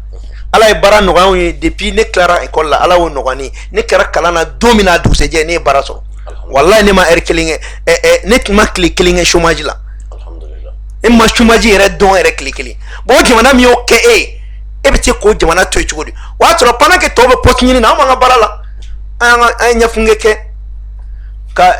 kumayira ninnu fɛnkɛ ka baara kɛ yen ka na baara kɛ Kangaba mara la ka tila ka na Welesebugu an ye jamana de servi o y'a sɔrɔ an miiri bɛ min na an ye fonctionnaire ye an kan ka jamana servi cogo min na an ɲɛ b'o de la donc pour dire que fɛn minnu kɛra an ka consolider Mali mɔgɔ bɛ min na sisan a mɔgɔ tɛ fanga ɲini ko la quoi o de kama Gani maliyɛn rarement ne bɛ kuma parti ADPM tɔgɔ la parce que ne bolo sisan tɛ politiki ko kɛlɛ wagati ni nin wagati banna n'an y'an ka jamana sigi sen kan an bɛ ɲɔgɔn sɔrɔ kɛnɛ kan e ko k'i bɛ fɛ ka kɛ président ye programme jumɛn b'i bolo ne ko ne bɛ k'a ye programme jumɛn b'i bolo ka taa fɛ ka k'a ye programme jumɛn b'i bolo e bɛ Mali bɔ nɔgɔ la cogo di an bɛ ɲɔgɔn ye kɛnɛ kan mais o k'a sɔrɔ jamana de bɛ yen o k'a sɔrɔ mɔgɔw b'u sigiyɔrɔ la o k'a sɔrɔ lafiya bɛ yen n'o tɛ o bɛ kɛ cogo jumɛn ni développement économique tɛ ni armée t'i bolo e mana fɔ k'i ɲɔgɔn sɛnɛkɛla tɛ ni armée tɛ u bɛ tɛ gɛn ka bɔ foro la i ɲɔgɔn furufuru feerela tɛ ni armée tɛ policier tɛ u bɛ taa bin ka kɛ i ka furufuru feerelen kɔ k'a bɔ u b'i ka furufuru dun ka tila k'i ka wari minɛ i la donc ko bɛɛ bɛ daminɛ sécurité de la o de la maliyɛn bɛɛ b'i yɛrɛ sɔrɔ. docteur ka nin kuma in na bi ne bolo rencontre de haut niveau min kɛra acteur de 91 mɔgɔ minnu dɔw kumana sa ne bolo mɔgɔ t'a da don a kuma la bilen tuguni parce que bi ye y'a bɛɛ de baara ci bi mɔgɔw bɛ fɔ min ko baara ci ye 91 y'a baara bɛɛ ci ka ban parce que ne yɛrɛ tun b'a fɛ ka dɔw ta o tɔgɔ ma mun kumana kana ka politicien dɔw kumana olu da ye fala kɔnɔ bin tigɛ o ye kuma fɔ mun bɛ faso kuma suli mais ka kuma fɔcogo la a bɛɛ y'a yɛrɛ niyɔrɔ sɔrɔ a kɔnɔ k'a dɔn k'a fɔ politicien dɔw bɛ fili de kɔnɔ ka n'a ka yafa deli fasodenw fɛ an labɛnnen don k'u ka yafa minɛ a banna o dɔrɔn de don bon n'o fɔra ka ban déjà ne yɛrɛ bolo kuma in banna ka ban quoi an ye ɲɔgɔn faamuya o yɔrɔ la docteur dɔw ko n'i sera plateau kan ko k'i fo ko Kitagaw ye duwawu min kɛ duwawu jaabira Segukaw ka duwawu jaabira an ka imamuw ka duwawu jaabira an ka pasitɛriw ka duwawu jaabira docteur ko ni duwawu tɛ ko nin tun tɛ se ka kɛ Mali tun tɛ se ka kɛ tan bi an bɛ Ala fo ka Ala barika da maa ma bɛ yen k'i ye janfa siri Mali ma Ala y'a bɛɛ lajɛlen ko da fiɲɛ na an ma ban fɔlɔ docteur mura ko kɛra cogo min na diɲɛ bɛɛ y'a ye Ala de bɛ ka Mali kisi don o don janfa fɛn fɛn bɛ Ala de bɛ ka Mali kisi o bɛɛ lajɛlen kɔfɛ fana an y'a ye k'a fɔ min tun ye CEDEAO ka ciden ye mɔgɔ ka Ala deli tɛ mɔgɔ ka bɔnɛ ye an bɛ Ala deli Ala ka kɛnɛya d'a ma n'o ye Goodluck Jonathan ye k'a ka cortège k'a ye accident kɛ ko cortège n'ale ka accident kɛ ko mɔgɔ 2 ni tora la mais ale yɛrɛ n'a muso k'u bananen don an bɛ Ala deli Ala ka farijagabɔ Ala ka a d'u ma Ala ka hakili ɲuman di an n'u bɛɛ lajɛlen ma docteur an y'a mɛn ko nouvelle duman min bɛ komi émission sera kuncɛyɔrɔ la k'aw prix nɔgɔyara sunkalo bonya kama ouais Gani maliyɛn effectivement n y'a kuma fɔ hali énergie ko ni Alahu Taala sɔnna ma solution mina sɔrɔ a la alhamdulillah an bɛ bɔ i ka plateau kan don min na n y'a fɔ maliyɛn de la diaspora ɲɛna n ko modification minnu bɛna kɛ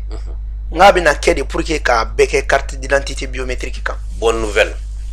donc i y'a ye ministre y'o fɔ bonne nouvelle ko carte d'identité biométrique bina dilan dɔw ye mɔgɔw kunkolo ɲagami ko modification min bɛ ka kɛ ko siko t'a la a b'a la siko a kan ka modifier cogo min na a bɛ ni modifier tribunal de la a bɛ fɔ olu de ma ko jugement supplétif magistrat de b'o kɛ o gouvernement bɛ ka ko wɛrɛ fɛnɛ boloda don n'a nata o bɛ teliya tuguni ka tɛmɛ nin bɛɛ kan parce que carte nina ko problème a cayara donc carte d'identité biométrique min bɛna d'an ma o de bɛ kɛ désormais carte d'électeur ye carte d'électeur bɛ k'a la fɛn bɛɛ bɛ k'a la passeport fɛnɛ bɛ dilan ni ale de ye carte consulaire bɛɛ bɛ dilan ni ale fɛnɛ ye donc an b'a f'u ɲɛna toujours c'est vrai depuis kumaja modification daminɛna résultats bɛna bɔ ɲɔgɔn fɛ maintenant min ye gɛlɛya ye an y'a fɔ an ɲɛna n ko hali kuranko a bɛ ka juguya mais Gandi Malien ni ala sɔnna ma an tɛna dɔgɔkun caman sɔrɔ bilen a cayalenba ye dɔgɔkun 2 ye ni ala taala sɔnna ma kuranko min filɛ nin ye a bɛna nɔgɔya inchallah pour que mois de mai ni fɛn tɔ minnu bɛ nalen a bɛ nɔgɔya kosɛbɛ kosɛbɛ ni ala sɔnna ma parce que plan d'action fɛnɛ o validera conseil des ministres fɛ plan d'action pour l'EDM 2022-2024 donc fɛn ninnu a komisɛnninw ka ca a ko technique ka ca gouvernement yɛrɛ bɛ wuli ka jɔ la a bɛ ka mɔgɔ caman da don nin ko in na sisan pour que ko bɛ se ka ɲɛ sɔrɔ cogo min i hakili bɛ Mali technicien fɛn fɛn la n'u bɛ dɔ dɔn kuranko la a ministre kɔrɔ fara a directeur kɔrɔ kan u ye bɛɛ wele ka bɛɛ ɲininka bɛɛ ka expertise la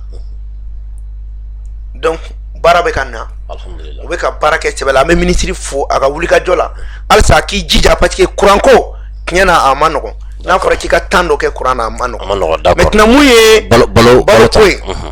Gandi Malien ne y'a fɔ i ka plateau kan yan i y'a fɔ n ko gazi n ko gouvernement de tun b'a ka subvention sara n ko de ye gazi prix yɛlɛ a man kan anw minnu ye jamana ka lasigiden an kana nkalon tigɛ gouvernement tun b'a ta sara de o de tun ye gazi yɛlɛ mais gouvernement y'a ka subvention sara 7 milliards alhamdulillah donc gazi man ka yɛlɛ bilen o kɔfɛ fɛnɛ gouvernement ye prix di prix plafond à grossiste ni à détail iri brisé iri brisure non parfumé a tɔni ye 350 000 wa 70 wa a kilo ye 70 ani 5 ni mɔgɔ kɛmɛ n'aw kan a y'a tigi dénoncer tɛgɛ bɛ k'i la sukaro min bɛ an fɛ yan n'a fɔ ma ko sukaro local o bɔrɔ ye 23 000 wa 4 ani 600 o ye 50 kilo ye maintenant a kilo ye 100 ye ni mɔgɔ ye feere ka tɛmɛ o kan a y'a tigi kofɔ faamaw ye sukaro min bɛ bɔ kɔfɛ sucre importé o ye 27 500 ye wa 5 ani 25 000 o tɛ wa 5 ye ani 700 wala wa 5 ni 700 donc ale kilo min bɛ feere kɛnɛ ma o ye 120 ye wa 5 ni 700 sa kɛ 25 000 wala wa 5 ni 700 27 500 ouais 27 500 25 000 t'es wa 5 ya 26 000 t'es 200 ye 27 500 voilà 27 500 donc maintenant sukaro kilo o ye 600 francs ye n'a bɛ fɔ o ma ko 100 ani 20 mun ye huile ye tulu a local lama o bidon 20 litres o ye 18 000 ye wa 3 ani 600 donc o litre kelen kan ka kɛ 200 ye donc ni min fɛnɛ y'o feere ka tɛmɛ o kan i ye fili kɛ tulu min bɔra kɛnɛma ka na o ye 22 000 francs ye o 20 litres o ye 4 ani 400 ye donc ale litre o ye 200 ani 40 ye farine bleu ale bɔrɔ 25 000 wa 5 maintenant min ye buru ye buru ye 270 francs 54 o ye min ye 250 kg ye 135 francs 27 min ye u ka 125 kg ye maintenant n'o bɔra la aliment bétail ale a sac de 50 kg o ye 1,800 an bɛ ka se parce que sunkalo bɛ ka se embouche bɛ ka kɛ misiw bɛ ka kɛ donc aliment bétail 1,800 maintenant ciment min ye an yɛrɛ ka ciment local ye o tɔni o ye 20 ani 1,000 105 000 francs o ye tonne kelen maintenant ciment min importera n'o t'an ta ye o ye 115 000 francs ye 20 ani 3 donc ni de ye mɔgɔ o mɔgɔ n'i ma nin respecté e bɛ sanctionné mais a sanction an bɛ min fɔ direction nationale de la du commerce et de la concurrence u k'u jɔ u jɔyɔrɔ la DNCC u k'u jɔ u jɔyɔrɔ la u k'u jɔ u jɔyɔrɔ la u ka baara kɛ a manga yɛrɛ mɔgɔ ka dénoncer kan ka kɛ jagoya ye boutique bɛɛ la ka prix fixer ina fɔ Musa Tana min kun bɛ kɛ les denrées alimentaires boutique o boutique ka papier k'a la k'a tɛmɛ min ye min prix o de kun bɛ kɔrɔlen d'accord parce que n'an ko an ko Mali kura kɛ fɛn minnu bɛ yen an ka kɛ maintenant opérateur économique Gani Malien b'o fo parce que n'i y'a ye hali essence bɛ ka d'a ma prix min na opérateur économique y'u bolo di gouvernement ma kosɛbɛ mais an b'a f'u ɲɛna halisa k'u ka baara bɛɛ ɲɛsin la Guinée ani Mauritanie ani Algérie ma olu minnu y'an dɛmɛ gɛlɛya kɔnɔ hali ni nɔgɔya nana fo jamana tɔ ninnu ka nimisa kosɛbɛ u k'u ɲɛsin ma pour que k'o sira bɔ kosɛbɛ parce que mɔgɔ min b'i dɛmɛ don min na k'i to gɛlɛya la n'i bɔra gɛlɛya la i kana k'a ma fitiriwale voilà an bɛ se ka min fɔ bakuruba la mais min fɔ ka fara o kan Gani b'a fɛ maliyɛnw ka bɔ Mali dan tɛ Bamakɔ ye quoi pavron bi8 a 100 wa don sina bɔ a bɛɛ bɛ Bamakɔ ye sinon n'i taara Lani ne bɔra yen sisan Kayi Lani commune de arrondissement de Abidedi foyi ma fara foyi kan olu yɛrɛ t'a dɔn ko embargo bɛ Mali la yɛrɛ e ko bɛ k'an kɔrɔla tɔrɔ embargo olu t'a dɔn yɛrɛ ko fiɲɛ yɛrɛ wulila olu t'a dɔn ko ne yɛrɛ bɛ yen ka bagina kɛ olu bɛ fɛn minnu sɛnɛ olu kɔni m'o dun non embargo kɔni maliyɛnw ka hɔrɔnya ta c'est-à-dire an ka jateminɛ kɛ n'an y'o dɔn maliyɛnw ye caman déclaration k'u ka sa mais u b'u ka transition dɛmɛ siga foyi t'a la mais u n'a ta o ta ala mana gɛlɛya ka tɛmɛ Mali de dan tɛ ɲuman b'a supporter an ka région tɔw bɛɛ lajɛ donc vraiment an bɛ maliyɛnw fo parce que nin n'a ta o ta mɔgɔ mana wuli bi minnu bɛ tiɲɛni na ko nin prix bɛ ta nin prix bɛ ta maliyɛnw yɛrɛ bɛ bɔ u b'a fɔ k'a filɛ a filɛ ala ta n'o ye donc an bɛ Kante fo kosɛbɛ ani Mali artistes bɛɛ wallahi an bɛ ka wari min don parti politique la 3 milliards n'an kun y'a 1 milliard don an ka artistes ninnu na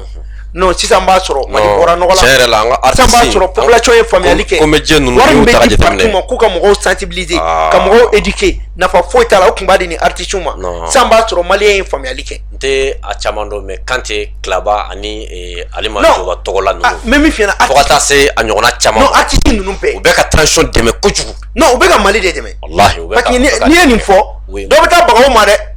oui mais Mali ye transition ayi n'an ɲɛ fiɲɛna ba ye oui n'i ko dɔw ma ko transition dɛmɛli u b'a fɔ ko u bɛ ka faamaw dɛmɛ mɔgɔ caman ka faamuyali man bon oui c'est vrai faso kanu de b'u la oui Kante o aw bɛ ka faso in kanu u bɛ faso in fɛ u bɛ k'a yira ko mɔgɔ bɛ faso la wa k'olu fana jɔda bɛ faso jɔ la denmisɛnninw caman bɛ ka wuli n'an ye san o san an bɛ 3 milliards min don parti la walahi an ka 1 milliard don denmisɛnnin ninnu na an ka 1 milliard di aw yɛrɛ presse ma a tɔ 1 milliard an k'o don entrepreneuriat la wari di kun tɛ parti ma parti ka wari kan ka kɛ n'u bɛna conférence de presse minnu kɛ gouvernement ka appui dɔ bila dɔrɔn k'o d'u ma n'u bɛna congrès kɛ a ka appui dɔ d'u ma mais ka wari d'u ma dɔw yɛrɛ bannen bɛ baara ma fo nin parti financement dɔrɔn u bɛ balo o de la deboro tigɛra o de nana ka parti mais a kan ka tigɛ de o ne yɛrɛ ye parti ɲɛmɔgɔ ye mais moi je suis pour que u ka tigɛ de mɔgɔ tɛ balo yɔrɔ tɛ politique ye o ni tɔndenw b'a bolo u ka carte ta kɛ voilà d'accord fɛn i ka kuma kuncɛ kuma n bɛ an ka président Ouattara fo n bɛ Korema mɔgɔ bɛɛ fo an ka musokuntigi ani an ka denmisɛnninkuntigi n b'u bɛɛ fo ka CNT mɔgɔ bɛɛ fo n bɛ Maliki Jaw fo i b'a dɔn mɔgɔ caman tun ye siga don Maliki Jaw la wallahi a bɔra ka discours min kɛ n bɛ a fɔ mɔgɔ ɲɛna a ko a ka discours la a ko olu y'u nin di le 18 pour que ka Mali bɔ nɔgɔ la wa u pɛrɛnnen don k'u nin di pour que ka Mali bɔ nɔgɔ la alhamdulillah wa ko wagati ni kunguru na mena gouvernement la mais a kana kɛ mɔgɔ kɔnɔ k'a bɛ Choguel contre la dɛ maliyɛn bɛ se falsification na Choguel contre tɛ anw sigi kun ye de ka gouvernement ka baara la kɔlɔsi wa lakɔlɔsili de bɛ danaya don mɔgɔw ni ɲɔgɔn cɛ gouvernement kana ɲɛfɔli kɛ a kun de ye anw bɛ jamanadenw tɔgɔ la miirina ye mun ye u bɛ fɛ ka min faamuya o ɲininkali ka kɛ gouvernement na o ka dɔn wa fana bɛ danaya sabati anw ni gouvernement cɛ mais dɔw bɛ k'a yɛlɛma ko non ko Choguel k'u bɛna a fɛn hali Choguel ka plan d'action présenté to a kun b'o kɔnɔ k'a bɛna rejeter k'u k'o bɔ kunkolo la a mana kɛ cogo o cogo Choguel ye mun kɛ Mali la bi an bɛ se k'a fɔ Mali ka indépendance sabanan a fɔlɔ a y'o di Mali ma fɔlɔ premier ministre ma deli ka mun kɛ n'o ye la souveraineté Mali ka hɔrɔnya a n'a ka danbe ka armée di an ma ni armée min sɔrɔla c'est un acquis pour tout le gouvernement tado Hakimi tado TNT tado c'est la transition de Choguel de Hakimi et de Diao en bɛɛ o de nana ni yɛrɛma hɔrɔnya an kana ɲinɛ o kɔ bɛɛ bɛɛ n'i ka baara fɛnɛ don wa an b'a fo la hali sini a y'o baara min kɛ a ka continuer o la a ye fasoden ɲumanya min kɛ a bɛ fo a la donc ko in kun de ye gouvernement baara min dir'i ma i ye mun kɛ mun ni mun de ma kɛ a tɔ ye mun ye kalanjire jumɛn b'aw bolo aw kun ko san 3 aw kun y'o fɔ k'aw sinsin mun kan aw ko san 2 a y'aw sinsin mun kan est-ce que Mali kura bɛ jɔ a kɔnɔ wa est-ce que maliyɛnw ka Mali kura ko bɛ sabati a kɔnɔ wa aw yɛrɛ dalen b'a la maliyɛn bɛ min nɔfɛ o de bɛna kɛ wa mɔnɛ bɛ créer wa kanw bɛ dun nɔ la wa sarasunba kura bɛ kɛ wa baara jumɛn kɛra wari jumɛn sɔrɔla mun ni mun bɛ yen a tɔ ye mun ye o bɛ kɛ wagati jumɛn na mais n'o ma kɛ k'o yira maliyɛnw na est-ce que an fana y'an ka baara kɛ a y'an ka baara kɛ donc juguya tɛ fosi tɛ minnu ma faamuyali kɛ k'u bɛ baara mun na u ka génie mun na u ka t'o la anw bɛ Mali ko de la an tɛ Choguel ko la an tɛ Diao ko la an tɛ Hakimi ko la an ko Mali an b'a bɛɛ de supporter donc o de la an ye wasaden minnu ye an bɛ kuma jamanaden bɛɛ tɔgɔ la mais an b'a ɲini jamanaden bɛɛ fɛ an ka bɛn gani maliyɛn ala y'an minnu garijɛgɛ kɛ CNT la an ka cɛya tɛ mɔgɔw bɛ yen i b'a sɔrɔ n'i y'o bila la o b'a kɛ ka ɲa ka tɛmɛ ni fɔnba kan mais ni ala y'i bila o la i b'i ta kɛ mais i b'a kɛ majigin kɔnɔ i b'a kɛ bajigin kɔnɔ a kana ku kɔnɔ ko wɛrɛ don ne b'a dɔn ala garijɛgɛ de don mais ni ala garijɛgɛ d'i ma k'i ka ko min kɛ e k'o fɛnɛ e fɛnɛ k'i ta k'a kɛcogo la bani o la sini ma sinikɛnɛ ma n'i tɛ yen a bɛ fɔ k'i ta kɛ jamana ko la Hakimi y'o de fɔ a ko bɛɛ k'i ta kɛ kɔɔri sɛnɛlaw y'u ta kɛ olu kɛra premier ye an bɛ fɛ mécanicien fɛnɛ ka kɛ premier ye an bɛ fɛ ɲɔsɛnɛlaw ka kɛ premier ye an bɛ fɛ na fɛn sɛnɛlaw ka kɛ premier ye balontannaw ka kɛ premier ye basketballeur ka kɛ premier ye maître ka kɛ premier ye sarasiw ka kɛ premier ye bɛɛ ka kɛ premier ye ka yɔrɔ la n'o kɛra Mali bɛ kɛ premier ye Mali bɛ kɛ premier a banna donc vraiment o de don an b'aw fo kosɛbɛ k'aw yɛrɛ fo aw ka faso kanu na merci beaucoup docteur maliyɛnw an bɛ aw bɛɛ lajɛlen fo an b'a fɔ aw ye nin tun ye an ni docteur Abubakar Sidiki Fɔnba ye membre du CNT en même temps porte-parole du COREMA collectif pour la refondation du Mali an bɛ Abubakar Sidiki Fɔnba an b'a fo an bɛ segin k'a fo tuguni ni maa bɛ CNT kɔnɔ ko maa min b'a ka baara la Fɔnba b'a a ka baara la an ti sigɛn k'o fɔ an b'o fɔ aw ye wagati bɛɛ Fɔnba b'a ka baara la hali ka dan aw min bɛ ka anw lamɛn aw de b'a fɔ an ye wagati bɛɛ a ye maaw wele ka na plateau sanfɛ minnu ka kodɔn ka bon u bɛ se ka na jamana kɔnɔdenw bɔ fili la an b'a fɔ aw ye an ye Fɔnba wele cogo min na Fɔnba nana cogo min na caman banna ka na tan donc o la an bɛ Fɔnba an b'a fɔ a bɛ ye fasodenw de kama sunkalo timɛ ko ɲuman ala ka di an bɛɛ lajɛlen ma k'an ka sponsor officiel baw fo produit gadan PDG ba Bama Dramera an b'a fɔ agent de voyage Al Omora Silalakaw k'u fo maliyɛnw ne tun bɛ an bolo bi k'a fɔ aw ye sunkalo timɛ ko ɲuman ala ka di an bɛɛ lajɛlen ma wasalam.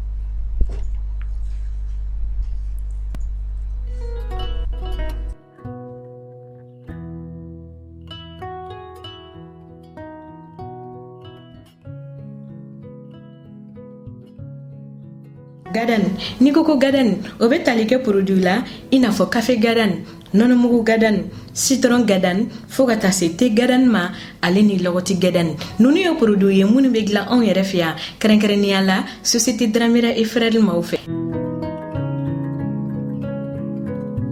ni mɔgɔ min mago bɛ nin produit ninnu na i bɛ se k'i senfa biribiri ka se boutique la mun tɔgɔ ye ko boutique 711 711 ale carilen don Bamako fantan ani 4 bɛɛ lajɛlen de la ni o fana ye société Dramera et Frères maaw ka boutique ye kɛrɛnkɛrɛnnenya la fɔlɔfɔlɔ o bɛ tali kɛ Alde Bamako kɔnɔna na ni e b'a fɛ ka i to i sigiyɔrɔ la k'u wele i bɛ se ka weleli kɛ nɛgɛjuru sira la mun bɛ tali kɛ 76 14 19 19 711D sɛbɛnnikɔrɔkaw ale ni lafiyabugukaw aw bɛ se ka aw senfa biribiri ka se jikɔrɔni fɛn min ye 20 mètres yɛrɛ o kɛrɛfɛla ye coye ni ani restaurant Sibi Centers man jan ɲɔgɔn na walima n'i b'a fɛ k'i to i sigiyɔrɔ la ka wele i bɛ se ka nɛgɛjuru sira ta mun bɛ tali kɛ 76 72 19 19 Kalabankorokaw fo ka taa se Kabalakaw ma aw bɛ se ka aw senfa biribiri ka se Cɛbani fɛn min ye lycée Demba Kanda Keita o kɛrɛfɛla yɛrɛ la coye wala n'i bɛ fɛ k'i to i sigiyɔrɔ la k'u wele i bɛ se ka weleli kɛ nɛgɛjuru sira la 74 62 19 19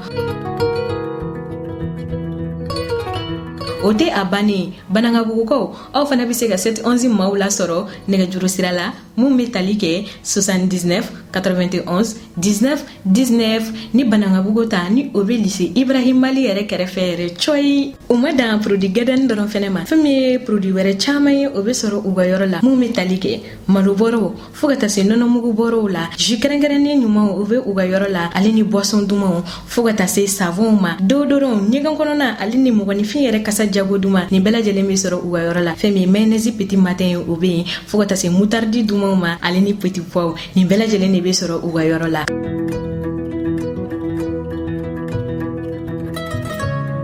Ka wasa sɔrɔ dumuniko ta fanfɛla fɛ a fɔ ko société Dramera et frères lafiya bulonba.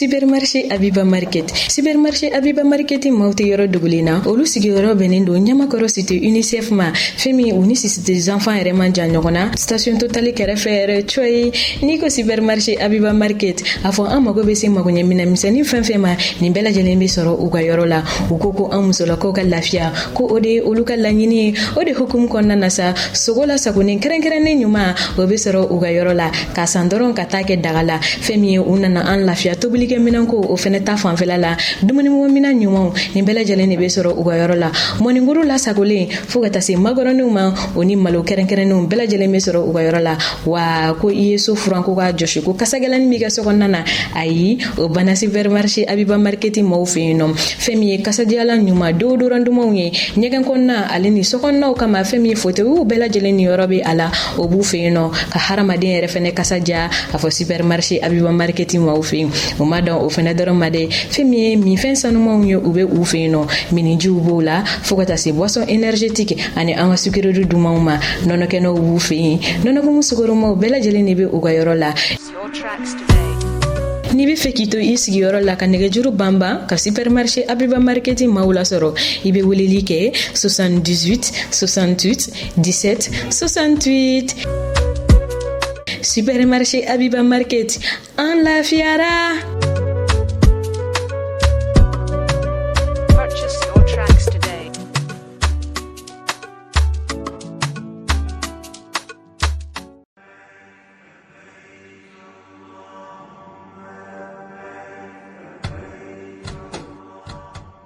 Al umra be silamɛw kunnafoni k'a be duguta kɛrɛnkɛrɛnnen min labɛn san 2022 umra ogumu kɔnɔna na ko o tɔgɔsɛbɛnw bi senna. Hinjikɛla minnu b'a fɛ ka taa umra la ɲina sunkalo dɔgɔkun fɔlɔw la ni o b'a daminɛ avril kalo tile 4 ka taa bila a tile 18 na san 2022 ko o musakaw bi t'i jɔ sefa wari miliyɔn 2 ani 280 na. Minnu b'a fɛ ka taa sunkalo dɔgɔkun labanw na n'o b'a daminɛ avril kalo tile 17 ka taa bila mai kalo tile 2 la san 2022 o musakaw bi t'i jɔ sefa wari miliyɔn 2 ani 120 na. Al umra b'a da silamɛw kulo kan ko tɔgɔsɛbɛnw bi senna halisa minnu b'a fɛ ka taa rajaba kalo o dɔgɔkun labanw duguta la ni o yɛrɛ bolodalen do ka bɛn février kalo tile 22 san 2022 ma. Al umra be silamɛw fo minnu ye danaya da u kan wa a bi welewele da kɛ u bɛɛ lajɛlen ka boli joona ka n'u tɔgɔw sɛbɛn ni ka duwawu kɛ u ka taa ni ka segin ɲuman na Saudiya jamana kan. Ka fara o bɛɛ lajɛlen kan Al umra ye cakɛda ye min be biyew feere minnu be dugutaw kɛ ɲɔgɔn fɛ ale ni kelenna dugutalaw ka taa diɲɛ jamana bɛɛ lajɛlen na min yɛrɛ la ani kɔnpanyi caaman de be baara kɛ ɲɔgɔn fɛ sɔngɔ nɔgɔman na. Ka fara o kan an be visa di Dubai tagalaw ma ka assurance labila dugutalaw ye bolimafɛnw ale ni fɛn caaman wɛrɛ. An ka musaka sarasiraw ye Orange Money, MoneyGram, Ria ale ni Western Union. Al umra sigiyɔrɔ bɛnnen do immeuble Fatoumata Soumaré ma rue Baba Jara porte 460 ka ɲɛsin immeuble Jige 3 ma. Nɛgɛjuru siraw 20 24 74 78 20 24 24 72 walima 64 28 28 15 64 76 88 68 66 77 51 juru walima 76 15 77 84 an ka email alomrabas@yahoo.fr an ka bɔlɔlɔsira http://alomra.com